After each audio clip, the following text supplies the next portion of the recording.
Assalamualaikum warahmatullahi wabarakatuh. Bismillah, alhamdulillah, amma ba'd. Bagaimana kabarnya anak-anak? Semoga sehat selalu dan berada dalam lindungan Allah Subhanahu wa taala.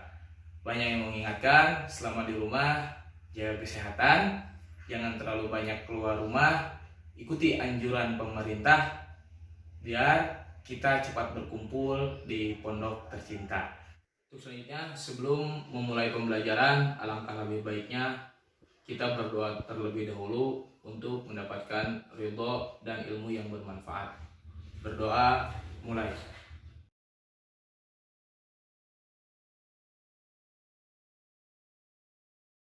Alhamdulillahirrahmanirrahim. Sebelum kita lanjut ke materi, Bapak akan membahas prospek terlebih dahulu materi yang kemarin. Ada yang masih ingat tentang BPUPKI? Apa itu BPUPKI? Ya, BPUPKI, Badan Penyelidik Usaha-Usaha Persiapan Kemerdekaan Indonesia. Tanggal berapa BPUPKI resmi didirikan? Pertemuan minggu kemarin. Pada tanggal 29 April 1945. Siapa yang mengusulkan dasar negara pada saat sidang BPUPKI? Yang pertama Muhammad Yamin, yang kedua Supomo, yang ketiga Soekarno. Baik, materi selanjutnya masih menyangkut dengan materi yang kemarin, yaitu pembentukan BPUPKI. Pada pertemuan sebelumnya, Bapak telah menjelaskan tentang konsep dasar negara yang diusulkan oleh Muhammad Yamin. Ada yang masih ingat konsep dasar negara yang diusulkan oleh Muhammad Yamin yang 5 poin? Poin pertama apa? Ya, poin pertama pri kebangsaan, poin kedua pri kemanusiaan, poin ketiga pri ketuhanan, poin keempat pri kerakyatan, poin kelima kesejahteraan rakyat. Pada pertemuan kali ini, Bapak akan menjelaskan tentang penjabaran konsep dasar negara yang diusulkan oleh Muhammad Yamin. Muhammad Yamin mengusulkan konsep dasar negara yang pertama, yaitu tentang pri kebangsaan.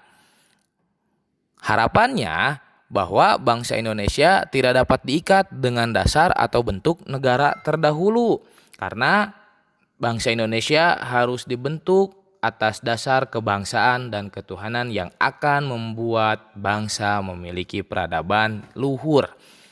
Yang kedua yaitu tentang pri kemanusiaan.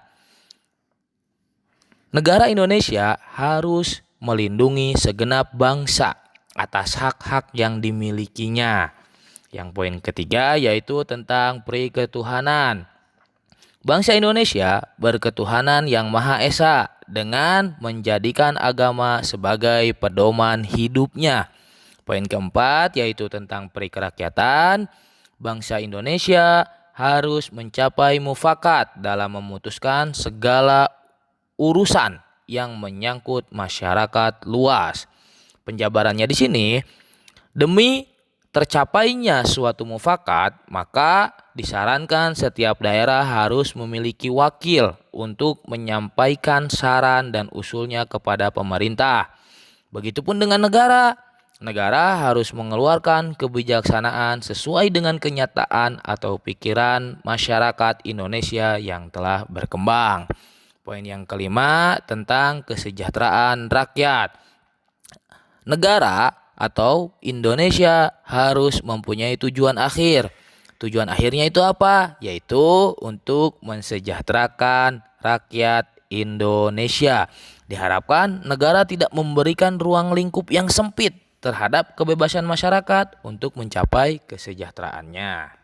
Yang selanjutnya yaitu penjabaran konsep negara yang diusulkan oleh Supomo. Dalam penjabarannya dibagi menjadi 3, yaitu yang pertama tentang teori perseorangan atau individualistik.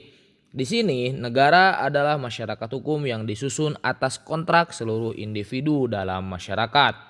Hal ini demi terjaminnya hak-hak individu di dalam masyarakat.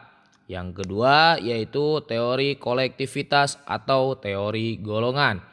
Di sini negara tidak mempersatukan diri dengan golongan yang terbesar, namun negara harus menghormati keistimewaan segala golongan, baik yang besar maupun yang kecil. Jadi negara tidak membeda-bedakan mana yang besar dan mana yang kecil. Yang ketiga yaitu teori integralistik. Di sini negara tidak untuk menjamin kepentingan individu atau golongan tertentu. Artinya negara menjamin kepentingan seluruh masyarakat sebagai satu kesatuan yang integral atau menyeluruh atau utuh. Yang selanjutnya yaitu penjabaran konsep dasar negara yang diusulkan oleh Soekarno. Konsep dasar negara yang diusulkan oleh Soekarno yang pertama yaitu kebangsaan Indonesia. Di sini negara harus memiliki faham kebangsaan yang berperi kemanusiaan. Maksudnya kebangsaan tersebut tidak dibangun atas dasar suku bangsa, ras, kebudayaan maupun agama tertentu. Kebangsaan di sini bukan dalam arti sempit, melainkan kebangsaan dalam arti kehendak untuk bersatu. Oleh karena kehendak untuk bersatu bukanlah sekedar bersatu saja, melainkan berada dalam wilayah yang luas. Dalam hal ini, wilayah Indonesia adalah kesatuan dari pulau-pulau dari ujung Sumatera sampai Papua. Yang selanjutnya yaitu internasionalisme atau peri kemanusiaan. Di sini bangsa Indonesia harus membangun kerjasama antar bangsa demi terciptanya perdamaian dunia. Yang ketiga yaitu mufakat atau demokrasi. Negara bukan satu negara untuk satu orang, bukan pula satu negara untuk satu golongan, melainkan negara satu buat semua, semua berbuat satu. Permusyawaratan dan perwakilan adalah syarat mutlak demi terciptanya negara Indonesia yang kuat. Yang selanjutnya, yang keempat yaitu kesejahteraan sosial. Badan perwakilan belum cukup untuk menjamin kesejahteraan rakyat, makanya Soekarno mengusulkan politik ekonomis demokratis sebagai solusi mendatangkan kesejahteraan sosial bagi seluruh rakyat Indonesia. Yang selanjutnya yaitu yang kelima, ketuhanan yang berkebudayaan. Di sini negara harus memberi kebebasan beragama kepada setiap orang sesuai dengan keyakinannya masing-masing. Soekarno dalam sidang tersebut menyampaikan bahwa kelima dasar negara yang ia usulkan itu dinamakan Pancadharma. Kemudian atas saran seorang ahli bahasa, Soekarno mengubahnya menjadi Pancasila. Pada tanggal 1 Juni 1945, Soekarno mengemukakan pemikirannya tentang Pancasila, yaitu nama dari 5 dasar negara Indonesia.